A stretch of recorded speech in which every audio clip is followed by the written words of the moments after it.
બહુ ખૂબ ખૂબ અભિનંદન કે બધા પોતપોતાનો લાખોનો ધંધો છોડીને પહેલા બાપુના ત્યાં આવ્યા છે. હા મોદે લોકો બાપુના ત્યાં આવ્યા છે, એમને કેટલી ઉમ્મીદ હશે ત્યારે આવ્યા છે સમજો. એટલે પહેલા બધાને અભિનંદન.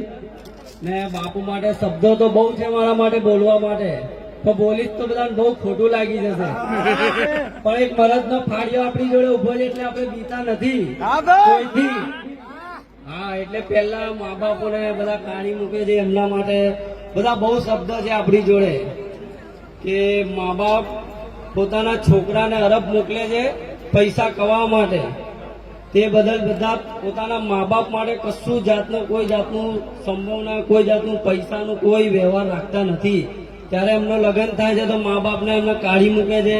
ત્યારે આ પછી બાપુ રાખે છે બધાને દિલથી, કોઈના માટે ભેદભાવ નથી. આ બાપુ બાપુ જ છે ભાઈ. ને કાલે વાવાઝોડું આવ્યો એના માટે બી છે કે ભગવાન બી તમારી પરીક્ષા લે છે બાપુ, કે આ માણસ મારું જે અમને આપું છું એ સહન કરે છે કે નહીં. પણ તમે કાલે પાસ થઈ ગયા છે. તમે ગમે આવે, તમને કોઈની તાકાત નથી, તેવડ નથી પાડવા માટે, તમને મારવા માટે તાકાત તો નહીં પણ કાવતરા જોઈએ. એટલે બહુ બહુ આભાર. બોલવા માટે તો બહુ છે પણ નહીં બોલું. નેક્સ્ટ ટાઈમ વિડીયોમાં જયારે આવશે ત્યારે બોલીશ. Thank you.